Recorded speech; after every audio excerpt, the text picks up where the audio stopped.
Alors, notre invité ce matin, c'est le maire de Montmagny, puis on va le garder jusqu'à presque à la fin de l'émission. José viendra pendant quelques minutes nous donner les grands titres de l'actualité. Monsieur le maire, bonjour. Oui, bon matin à toi, Michel. Comment ça va? Ça va très bien. Oui. Température clémente, pas trop de neige. Pas sûr que vous êtes content. Ben oui. Ben non. Ouais. Parce qu'il neige. Bien, Et quand il neige, les équipes de neige. Les budgets vont et bien. Je sais que les budgets vont bien. Et je sais que ça ne fait pas le bonheur du maire. Bien, en fait, avant les fêtes, on était un peu inquiets parce qu'on avait quand même amputé, défoncé notre budget, comme on dit en bon canadien, là. On avait un écart négatif, mais avec la température clémente d'avant. Vous avez été chanceux cette année parce qu'on n'a pas eu de tempête aller jusqu'au 31 décembre. C'est ça. C'est que maintenant, on peut dépenser. OK. Vous dites, de toute façon, d'année en année, la moyenne, c'est toujours à peu près les mêmes budgets. Alors, OK. C'est toujours... c'est ça, là. Ouais. Parce que, faut le dire, là, c'est qu'on a l'hiver... Autrement dit, c'est que ça commence le 1er janvier jusqu'au 31 décembre. Exact. Donc, le mois de janvier 2019, il a neigé, le mois de février. Donc, ça rentre dans les dépenses jusqu'au 31 décembre 2019. Oui. Alors, à partir du 1er janvier, bien là, on rentre dans l'autre année. Exact. Ça permet peut-être un peu d'éponger, de séparer l'hiver en deux là, pour bien, des budgets. On souhaite toujours, lorsqu'on a un hiver difficile durant l'année, on souhaite toujours un automne plus clément parce que il faut quand même essayer... c'est drôle à dire, on ne peut pas contrôler la température, on ne peut pas dire on va essayer de balancer, sauf que ça nous amène souvent d'aller chercher des sous dans notre surplus qui va être moins élevé pour venir compenser là, le déficit en budgétaire de ce qui était planifié pour la neige. Mais d'année en année, on augmente tout le temps un petit peu notre budget, ce qui fait qu'on va arriver avec un hiver plus clément un jour où ça va nous procurer un peu plus de surplus. Le budget, on va le connaître. Quand est-ce que ça sort? Pas le budget, mais le bilan de l'année? Au mois d'avril. OK. Oui, oui, au mois d'avril. On va faire en avril une présentation des états financiers. Et vous voyez ça comment? Oh, c'est bien. C'est bien, oui. Puis justement, avec l'automne qui a été quand même bien, et puis je pense qu'il va y avoir un surplus qui va être au rendez-vous. Pas extravagant, mais parce que normalement, ça ne sera pas normal non plus d'avoir un surplus de 1,5 million. Ça voudrait dire que nos tarifs de services sont trop élevés et notre impôt foncier est trop élevé. Parce que vous savez, l'équilibre budgétaire, c'est pas d'engranger des sous, hein? C'est d'arriver à donner les services aux citoyens de façon optimale, mais pas d'engranger des surplus. Les surplus arrivent, eux, souvent parce que les évaluations foncières ont augmenté, il y a eu des ajouts de bâtiments, de construction, et puis ce qui fait que c'est ça qui crée souvent là, les surplus. Puis dans certains budgets, bien, on retrouve moins de dépenses, mais c'est toujours calculé pour pas arriver even, là, parce que on n'a pas de boule de cristal, mais on est prudent là, pour pas être en deçà ni en dessous. Mais vous devez faire des surplus parce qu'à un moment donné, il y a des surprises. Une ville, c'est quand même... c'est gros, puis il y a des surprises qui peuvent arriver. Donc, ça vous prend des surplus pour mettre de l'argent dans un coffre, toujours au cas où. Oui, bien en fait, il y a des dépenses qui sont planifiées. Vous savez, quand on parle de vider, par exemple, les bassins de décantation des boues, on prévoit d'année en année des sous, ce qui fait que l'année X qu'on doit nettoyer notre bassin, des boues, les étangs, des boues, des fosses septiques, pas des fosses septiques, mais des égouts, en fait, là, bien, on a le budget. Comme présentement, on a une réserve de près de 600 000 $ qui est accumulée depuis plusieurs années. On en met un petit peu chaque année. On prend, en fait, la taxe sur les égouts. Hein, quand il reste un surplus là-dedans, bien, on le met dans une réserve pour vider nos étangs et c'est calculé en fonction de ça. Alors là, ce qu'on voit cette année, parce que je crois qu'on est dû cette année pour le faire, bien, on va être capable de payer comptant. Ça coûte environ 500 000 vider un étang. Alors, on a l'argent comptant pour le faire. C'est la même chose quand on arrive au niveau, par exemple, des services de collecte sélective ou des ordures ménagères. On a des redevances de par notre notre façon de gérer nos collectes sélectives, le gouvernement nous verse des redevances qu'on met dans une réserve et on s'en sert souvent pour venir éponger les augmentations qu'on a à chaque fois qu'on renouvelle notre contrat d'enfouissement puis de collecte. Bien, on a une réserve qui nous permet d'absorber les augmentations parce que vous savez, et c'est pas pour rien que le compost est entré comme troisième voie, c'est pour dévier justement tout ce qui est enfouissement, parce que l'enfouissement augmente de beaucoup, le coût et augmente d'année en année. Et puis, en diminuant l'enfouissement, eh bien, on vient récupérer au niveau de la troisième voie, puis c'est plus environnemental, c'est plus écologique. Et je pense que ça répond aussi à la demande des citoyens d'être plus environnemental, plus préoccupés par la protection de notre planète, diminution des GES, etc. Là. Vous parlez justement là, de ce nouveau bac brun là, qui a fait son arrivée au mois d'octobre. Oui. Est-ce que, parce que ça a commencé récemment, là, ça a commencé en janvier. À mi-janvier, oui. Oui. Est-ce que vous avez pu vérifier le résultat de ça? C'est très difficile à vérifier par rapport à ce que vous récoltez là, dans les bacs bruns. Est-ce qu'on peut vérifier? Est-ce que les gens embarquent là-dedans? Oui, bien, en fait, ça l'augmente. Et c'est un bon signe parce que ça l'augmente de semaine en semaine. La première collecte, elle était plus parcimonieuse, là, parce que c'était nouveau. Et puis, mais de semaine en semaine ou de collecte en collecte, on voit là, qu'il y a plus d'adhésion, plus d'adhérents là, à la collecte lorsqu'il y a la tournée pour les bacs bruns. Il y en a plus. Alors, c'est bon signe, c'est que les gens commencent à s'approprier. Vous savez, moi-même, là, qui est quand même un fervent de la protection de l'environnement, et puis je suis toujours un peu préoccupé là, par notre empreinte écologique puis notre empreinte sur notre environnement. C'est une nouvelle façon de faire les choses, parce que il y a l'hiver, il y a des inconvénients parce qu'il faut faire en sorte que ça ne reste pas pris dans le fond de notre bac. On sait qu'il y a des gens qui ont eu des difficultés au tout début parce qu'ils mettaient des produits, de la récupération humide, ça gelait dans le fond du bac. Alors, il faut trouver des trucs. Il y a des trucs qu'on peut retrouver lorsqu'on va sur le site de la ville qui indiquent comment faire là, pour éviter que ça colle dans le fond, mettre un carton, des trucs comme ça, des fonds de boîte de carton. Alors, mais c'est bien entendu que c'est une nouvelle façon, vous savez, de gérer nos ordures ménagères. Et la pratique va faire en sorte qu'on va développer des habilités, puis de l'intérêt aussi, parce que à quelque part, d'année en année, on va voir que ça vient contrôler les augmentations sur nos impôts, sur nos taxes municipales, parce qu'on gère bien nos ordures, et puis ça rapporte. Est-ce que l'objectif est de faire disparaître le bac vert? Il va diminuer. L'objectif, mais on ne peut pas le faire disparaître. C'est quasi impossible. Non, on va toujours... Sauf qu'au lieu de faire la collecte éventuellement aux 2 semaines, bien, ça pourrait être aux 3 semaines, ça pourrait être au mois. On ne connaît pas l'avenir, mais vous savez, lorsqu'on fait le travail de façon religieusement, hein, c'est un terme que je peux quand même utiliser, ça veut dire religieux, ça veut dire qu'on le fait de façon très concentré, là, il ne reste pas grand-chose dans le bac vert. Est-ce que ça a des répercussions? Parce que c'est à la tonne que vous payez... c'est à la tonne, puis ça a des répercussions. Est-ce qu'il y en a vraiment? Est-ce que vous le sentez, cette répercussion-là?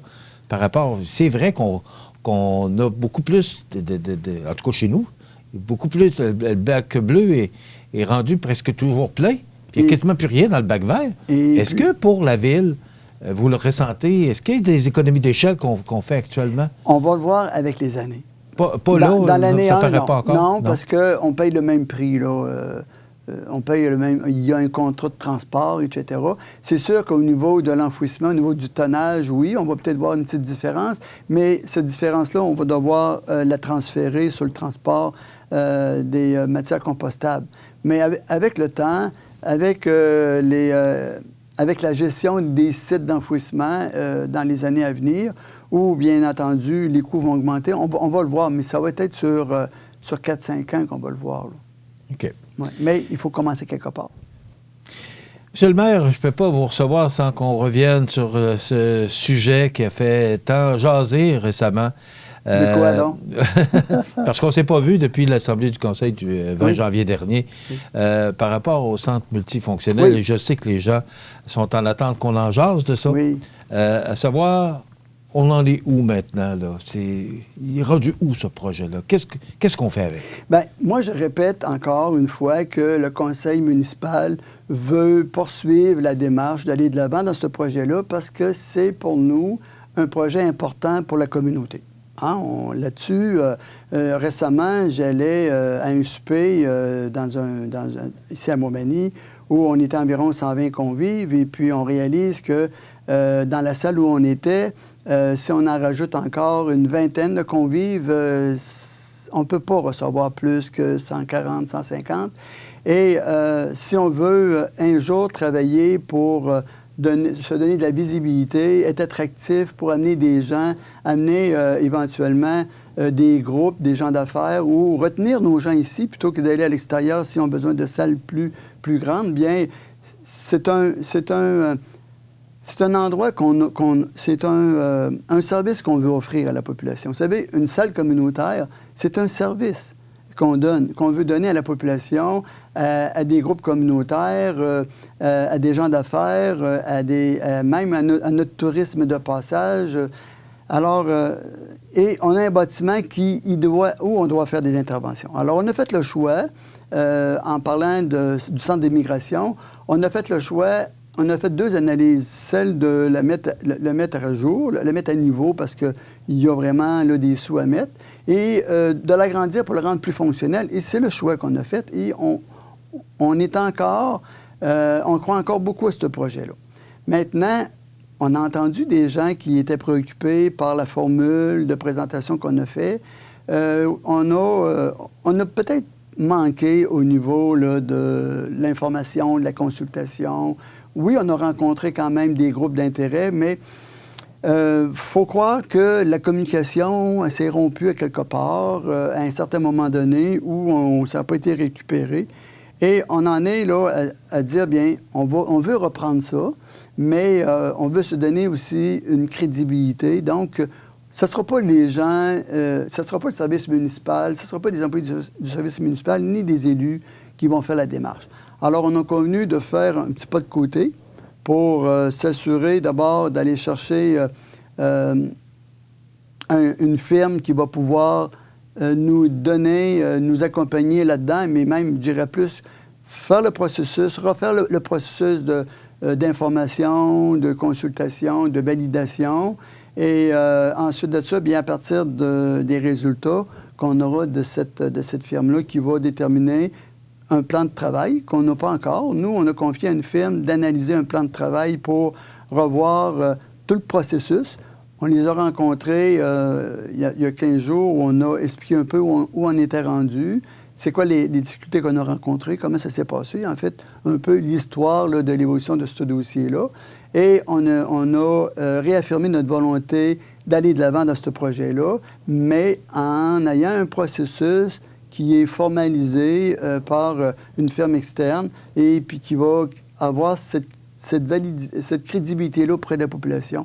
On ne veut pas être de nouveau pointé comme ayant manipulé l'information, ayant fait toutes sortes de procédés pour berner la population. Hein. En fait, c'était quasiment ça qu'on nous accusait, de vouloir berner la population, de la tromper, de cacher des choses. Alors, écoutez, on côtoie les gens de la ville de Montmagny à tous les jours. À chaque pas qu'on fait, on en rencontre sur la rue, dans nos commerces, dans les endroits publics. On n'a pas intérêt là, à avoir cette étiquette-là puis de la porter. Là, alors, c'est ça qu'en fait qui est dommage dans le projet. Comment vous avez vécu ça personnellement? Bien, écoutez, à un moment donné... Parce qu'il reste... Vous êtes maire de Montmagny, mais vous êtes un humain. Vous êtes pas, là, non. Écoutez, et les gens ont été... certaines gens ont été durs avec vous. Absolument. Ça fait mal, c'est sûr, parce que d'autant plus que c'est pas vrai. Alors, vous savez, le mensonge fait davantage mal que la vérité, parce que lorsque c'est une vérité, ben, on se dit on l'a mérité. Mais lorsque c'est un mensonge, ben tu dis, j'ai pas mérité ça. Et mon entourage n'a pas mérité ça. Mes employés municipaux ne méritent pas ça non plus. Ma famille, mes proches ne méritent pas ça. Alors, je trouve ça dommage qu'il y ait des gens qui ont cette force-là derrière un clavier, d'écrire des choses qui n'oseraient même pas venir nous dire en pleine face. Parce que ma porte est ouverte. Moi, là, à qui veut l'entendre, là, quand il vient un citoyen frapper à la porte de l'hôtel de ville qui veut me voir, rarement je les remets au lendemain. J'arrête ce que je fais, je vais les voir, je leur dis, j'ai peu de temps, mais si vous voulez, vous reviendrez. Alors, s'il y a des gens qui croient vraiment à ce qu'ils ont écrit là, sur Facebook et dans les réseaux sociaux, peu importe, puis qui ont le courage de venir me le dire en pleine face, que ce qu'ils affirment est une vérité, bien, je les invite à venir me voir. Ça me fera plaisir de les rencontrer et de les entendre et leur poser des questions. Parce que c'est difficile, mais si vous voulez, semble-t-il que ça fait partie de la vie publique. Je disais encore dans le journal ce matin, M. Labaume qui raconte un peu ce qu'il vit lui aussi comme élu. Et ça fait partie du quotidien. Mais écoutez, c'est pas obligé, là. Les gens ne sont pas obligés de nous dire des choses méchantes, là. Et puis en plus d'être méchants, d'écrire des choses qui ne sont même pas vérifiées. Même nos journaux locaux ont écrit des choses sans aller vérifier la contrepartie de l'information qu'ils écrivaient. Ça aussi, je le déplore. C'est un manque de professionnalisme journalistique d'écrire des choses puis de ne pas s'assurer d'avoir la version de l'autre côté de la médaille. Ça, c'est un travail qui, à mon avis, n'a pas été fait dans les règles de l'art. Est-ce que... Parce qu'on fait de la politique, oui. Vous avez été élu démocratiquement. Oui. Les gens vous ont donné leur confiance pour 4 ans. Est-ce qu'à quelque part, ça vous désillusionne un peu de la politique? Moi, mon inquiétude, c'est à voir ce qui se passe. Vous parlez de M. Labaume, mais il y en a d'autres, d'autres gens dans la politique là, qui ont ça dur. Est-ce qu'il n'y a pas de danger, à un moment donné, que personne ne voudra aller là? Parce que les réseaux sociaux, il y a quelques années, ça n'existait pas. C'est une méchante mais plaie. maintenant, ça existe. Oui. Et les gens se cachent derrière un ordinateur pour écrire des choses qui, des fois, sont extrêmement difficiles. Oui. Peut-être pour vous, mais tout le monde. Pour tout le monde. Oui. Est-ce que ça vous a peut-être laissé un petit coup sûr dans la bouche là, par rapport à votre vie politique? Écoutez, quand on se présente en politique ou quand on se présente dans une fonction publique, il faut avoir une vision. Et c'est ça qui fait en sorte qu'à un moment donné, on peut avoir des petites jambettes, des petits vents de côté, des petits vents de face, mais si on a une vision, c'est notre force. Et c'est ce qui fait aussi à un moment donné qu'on ne se laisse pas manipuler et ébranler par tous ces commentaires-là. Oui, ça fait mal, mais ça vient pas enlever la vision qu'on a. Et moi, je me dis, en politique, ou peu importe, là, dans un projet dans lequel on veut s'engager, si on a une vision ferme, si on croit en ce qu'on fait, bien, il faut continuer à aller de l'avant. Et c'est la raison pour laquelle que le centre multifonctionnel, c'est une belle vision qu'on a dans ce secteur-là où on veut amener du développement et d'amener aussi les citoyens et les gens de l'extérieur à venir découvrir. Notre vision, elle est bonne, on y croit encore. Et puis, oui, on va avoir encore un petit peu de vent de face, un petit peu de vent de côté, mais c'est ce qui fait que on croit en ce qu'on fait, puis ça nous maintient sur les rails, comme on dit. On doit s'arrêter pour une pause, mais je vais vous poser une dernière question parce qu'on va, on va laisser le centre multifonctionnel. On va prendre un autre centre après la pause. Oui. Est-ce que vous dites que vous avez reporté le projet dans 1 an? Non, c'est pas ça que j'ai dit. C'est ça, c'est important de le mentionner. C'est pas ça que j'ai dit. Moi, ce que j'ai entendu, c'est le projet est reporté dans 1 an. Pas du tout. Dans 1 an, on sera en 2021, on sera près des élections. Ça ne sera pas un enjeu électoral. OK. Alors, dites-moi, quand est-ce que vous allez...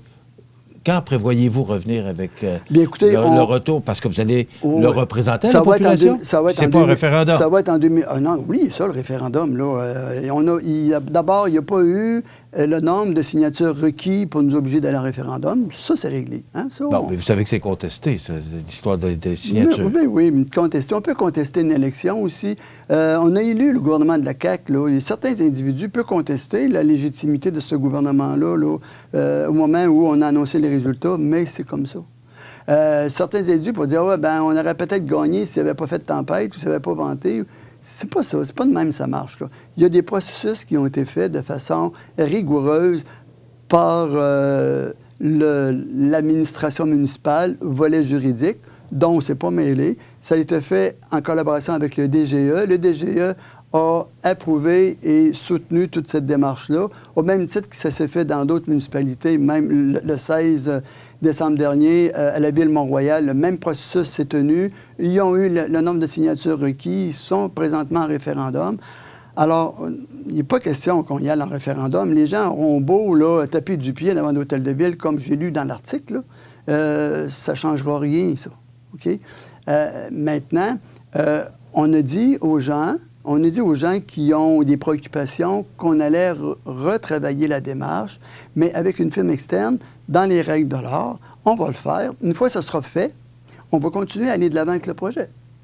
Alors, c'est clair, vous allez aller de l'avant avec le projet. Quand j'ai entendu, à un moment donné, que ce projet-là allait être reporté en 2021, j'ai dit, écoutez, c'est une interprétation, parce que c'est jamais... C'est pas la vôtre. Non. Mais on l'a déduit que ça pourrait être ça, mais j'ai jamais affirmé ça. OK. C'est bien clair? C'est clair, puis... Vous allez de l'avant avec le projet. Absolument. Vous avez une firme d'experts en communication qui vont tenter le pouls. Qui vont faire le travail, oui. ils vont nous dire, ils vont nous livrer leur plan de travail. Pour le moment, on les a mandatés d'ici une semaine. Là, ils vont probablement nous revenir avec un plan de travail. Ils vont nous dire de quelle façon ils vont procéder, de quelle façon ils vont contacter les gens, qu'ils vont les rencontrer. Ils vont nous donner ce plan de travail-là. Et puis, nous, ce qu'on veut, c'est qu'au final, les gens vont avoir eu l'occasion de discuter du projet, d'amener des suggestions, des améliorations, le moduler s'il le faut. Mais on va travailler avec des gens qui veulent améliorer le projet, pas des gens qui ne veulent pas le projet. Ça, je l'ai dit d'ailleurs à la dernière, pas à la dernière assemblée, mais l'avant-dernière publique, télévisée. Je l'ai dit, on va travailler avec des gens qui veulent travailler sur le projet. Les gens qui ne veulent pas le projet, c'est pas avec eux qu'on veut travailler. OK. On va maintenant laisser le centre multifonctionnel et après la pause, on va parler du centre multisport. Oui. Parce que ça fait ça aussi très jasé actuellement. Oui. Alors, on revient avec le maire de Montmagny après la pause. Alors, on revient avec notre invité, le maire de Montmagny. Monsieur Langevin, il y a dans l'air, là, on va laisser le centre multifonctionnel et on va parler du centre multisport. Oui. Il y a dans l'air qu'il y aurait une présentation de projet. On ne sait plus trop à quel sein se vouer, là. Il y a, selon nos sources, une présentation d'un projet qui serait fait cette semaine par la ministre Proulx. Et on voudrait savoir qu'est-ce qu'il y en est actuellement, où on en est avec ce projet-là actuellement. Bon. Et moi, je veux connaître la position de la Ville là-dedans aussi. Oui. Vous savez, en 2017, il y a eu des élections. Il y a 3 candidats qui se sont présentés. Il y en a un candidat en particulier qui a fait la campagne sur un centre multisportif. Il a récolté 500 votes. Alors, en 2017, moi, je n'ai jamais parlé d'un centre sportif et culturel dans ma campagne électorale, mais j'ai plus parlé du projet qu'on présente présentement, le centre multifonctionnel, qui était... Le centre d'immigration. Exactement. Parce que là, il faut bien distinguer les deux. Là. Ouais. Okay. Alors, maintenant, 1 an plus tard, il y a une personne qui a fait sa campagne électorale sur un centre sportif qui est Mme Marie-Ève Proulx. Alors, Mme Marie-Ève Proulx, lorsqu'elle a été élue, elle est revenue avec cette idée-là parce qu'elle avait rencontré durant sa campagne des gens d'affaires, des gens du milieu, puis elle a promis un centre sportif. C'est bien. Puis là, présentement, on voit que ça s'oriente pour... puis il y a eu un comité qui a travaillé là-dessus. parce que là, il y avait comme une volonté politique de la ministre de travailler un projet comme ça. Donc, il y a eu un comité qui est composé de la commission scolaire, de la Ville de Montmagny, Chambre de commerce, les MRC de Montmagny, il y est, puis aussi un représentant citoyen, qui ont commencé à travailler sur l'idée du projet. Il ne faut pas oublier, c'est le projet de la ministre au départ. Nous, on a dit, on va travailler avec la ministre pour essayer de bonifier l'idée, puis amener ce projet-là pour qu'il s'implante éventuellement dans un contexte où ça va apporter aussi un plus pour être attractif, mais en même temps, ça va permettre d'offrir... et à l'intérieur de ça, il y avait aussi tout le volet culturel avec la salle de spectacle. Alors nous, on voyait comme... On faisait du pouce un peu sur l'idée du projet pour dire, bien, on va faire un centre sportif, culturel et de santé durable, puis qu'on va intégrer dans un bâtiment déjà existant. On voyait que la polyvalente était un bel endroit pour le faire et ça va venir bonifier l'offre de services éducatifs. D'ailleurs, on voit là, qu'il y a des concentrations qui vont s'ajouter bientôt au niveau de la gymnastique à la polyvalente. Je crois que c'est pour l'automne 2020. Alors, tant mieux, on vient bonifier l'offre éducative pour être plus attractif aussi pour des familles, des jeunes familles qui veulent venir s'implanter chez nous. Mais vous savez, quand on a un projet, si moi je vous parle d'un projet, si dans ma campagne je parle d'un projet, bien, je m'attends à ce que je sois le principal payeur du projet. Hein? Si la Ville parle d'un projet, je vais m'attendre à ce que la Ville va être le principal payeur du projet. Comme le centre multifonctionnel. Exactement. Si y a quelqu'un d'autre de l'extérieur qui nous parle d'un projet, ben moi, je m'attends à ce que la personne qui veut implanter un projet chez nous soit le principal payeur du projet. Et c'est là qu'on est là, en discussion. C'est que moi, je trouve que c'est un beau projet. Et d'ailleurs, on travaille pour le bonifier. Je fais partie des gens qui sont autour de la table. Mais là où je pense qu'il faut rediscuter, c'est le financement de ce projet-là. Et oui, effectivement, il va y avoir là, dans les prochains jours une présentation du projet par la MRC qui a convenu d'être le porteur. Mais la MRC, là, elle n'a pas d'argent. La MRC a vu des quotes-parts des municipalités. Et la quote-part de la Ville de Montmagny à la MRC, sur son budget total, est de 46 %. Alors moi, j'ai hâte de voir comment on va présenter ce projet-là, comment on va attacher le financement du projet, comment on va aussi nous expliquer tout l'engagement opérationnel du projet et comment ça va être partagé, ça, avec les municipalités et puis le gouvernement. C'est un peu ça la question. Parce que moi, je trouve que c'est un très beau projet et puis je suis pour le projet. Et je vais travailler pour que ce projet-là se réalise parce que ça va apporter un plus à notre municipalité. Mais la question, c'est qui paye quoi? Bon, mais selon nos sources, le dépôt doit être déposé pour vendredi le 21, cette semaine. Mm-hmm. On sait qu'il y a une réunion des maires cette semaine aussi. Demain. Vous devez est-ce que tous les maires doivent accepter ce projet-là?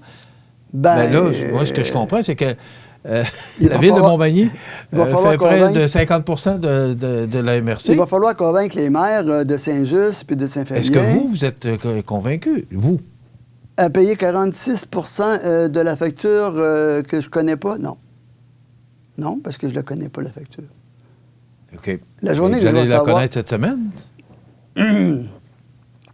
Oui, mais j'espère d'avoir les vrais chiffres, les chiffres qui sont officiels là, et presque finaux. Parce que je ne veux pas avoir, moi, un projet là, qui va être écrit sur, comme on dit souvent, là, sur une napkin, là, qui va nous dire ça va être à peu près ça. Non, je ne peux pas m'engager sur à peu près ça. Écoutez,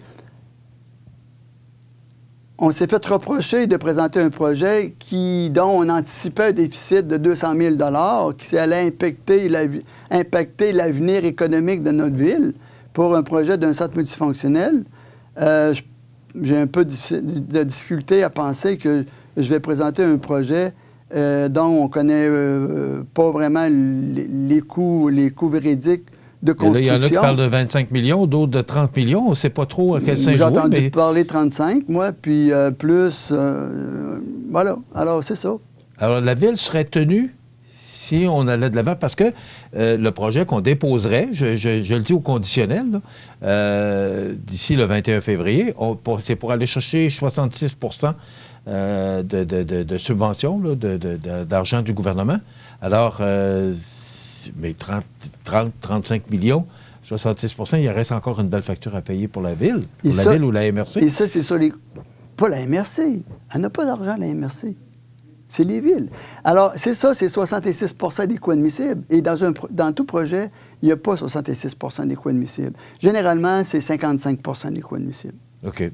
Alors, on s'attend à une facture de 45 d'un montant qui... Vous savez, puis dans le programme... Ça veut dire que la ville serait tenue de payer à peu près 17 millions, c'est ce que je comprends? Dans le programme dans lequel on veut déposer, le maximum qu'on peut aller chercher, c'est 20 millions. Alors, si le projet est de 35 millions, donc c'est 15 millions. OK. Maintenant, je sais que les gens du milieu, les gens d'affaires, ils sont prêts à mettre une contribution, mais c'est ça qu'il faut savoir, là. C'est ça qu'il faut savoir exactement qui paye quoi, dans quelle proportion que c'est payé, et aussi, bien, est-ce que les chiffres qu'on nous présente, c'est les chiffres... Alors, c'est toute la question de demain qui va nous être présentée, puis sur lequel on va devoir prendre une décision. Est-ce qu'on va de l'avant pour le déposer dans le programme, le PAFIR, qui se termine le 21 février? Aussi, on travaille avec notre ministre pour regarder s'il n'y a pas d'autres avenues, il n'y a pas d'autres voies de subventions ou de programmes éventuellement qui pourraient être utilisés pour un projet comme celui-là. Et tout en sachant que, comme c'est un projet qui lui tient beaucoup, on croit qu'elle doit avoir les arguments qu'il faut auprès du Conseil des ministres pour aller chercher ou aller valider d'autres types de programmes éventuellement pour inscrire ce projet-là.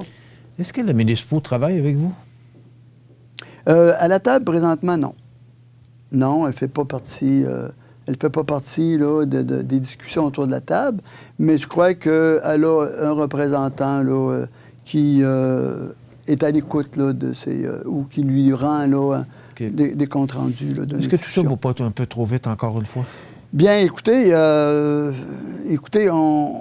on n'aura pas là, on n'aura pas là, un projet bien ficelé à présenter. Alors, c'est un peu inquiétant. C'est un peu inquiétant. Nous, on ne travaille pas de cette façon-là. Quand, à la Ville, on dépose un projet, c'est qu'on identifie les besoins. On a engagé des firmes d'architectes et d'ingénieurs pour vraiment là, travailler à partir des besoins, présenter certains concepts pour validation. Et ils nous donnent aussi un approximatif des coûts de contingence que ça peut représenter. Et les chiffres, généralement, sont assez près de la réalité lorsqu'on le dépose, un peu comme on le fait là, pour le centre multifonctionnel.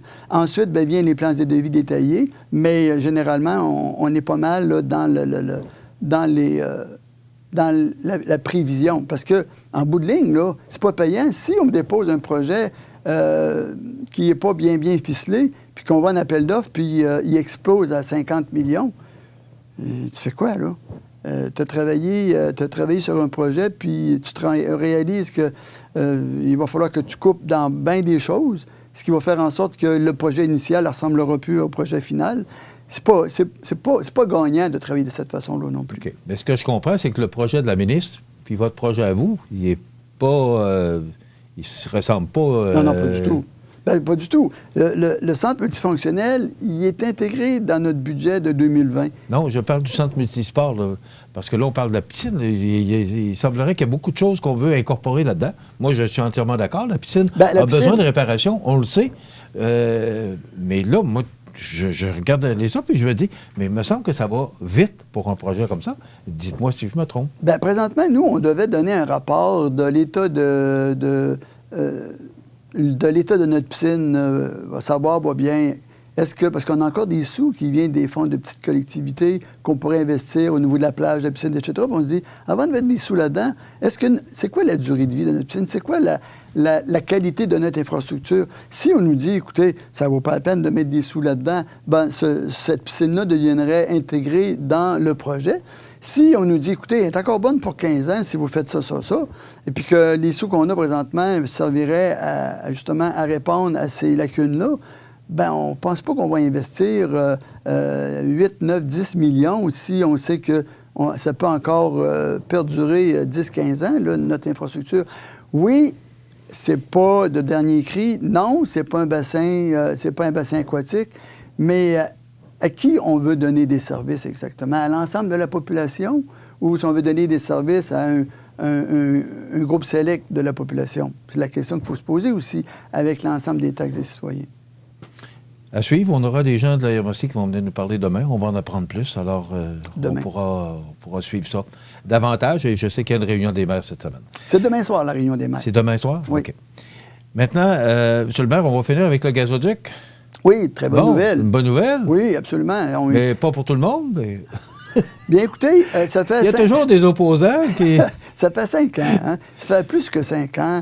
Dans le temps de M. Desrosiers, on avait travaillé sur ce projet-là. On gardait plus d'avoir un mini-réseau. Maintenant, la preuve était faite par Énergir que c'était moins coûteux prolonger le réseau de Saint-Henri vers Montmagny parce qu'il y avait d'autres entreprises, d'autres industries, une centaine sur le parcours avec qui ils vont pouvoir y bénéficier. Puis ces centaines de... Bon, concrètement, M. le maire, là, pour les gens qui nous regardent, là, oui. Ça fait quoi du gaz naturel? Ça fait quoi un gazoduc? Qu'est-ce que ça va apporter à Montmagny?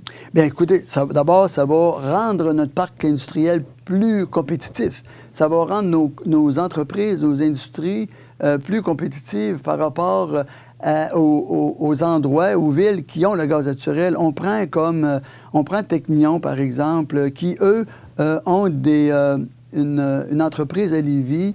On a aussi M. Fortin, qui opère des hôtels à Lévis, qui est desservi par le gaz naturel. Quand on compare les deux entreprises et puis le coût énergétique, c'est plus avantageux d'opérer dans la région de Lévis qu'à Montmagny présentement. Alors, ça va les rendre aussi compétitifs à Montmagny qu'à Lévis en termes de coûts énergétiques, de dépenses énergétiques. Et puis pour l'ensemble des gens, pour le moment qu'on a identifié, qui ont l'intérêt à s'inscrire, à être branchés sur le gaz naturel, c'est plus d'1 million d'économies.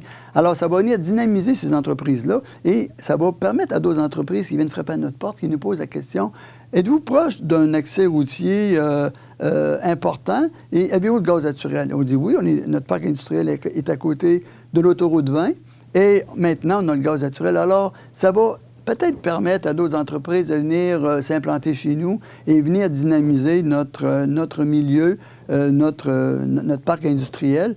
Et incessamment, bien, vous savez, ça apporte de nouveaux travailleurs. Vous allez me dire, oui, mais là, on travaille sur un ensemble de projets.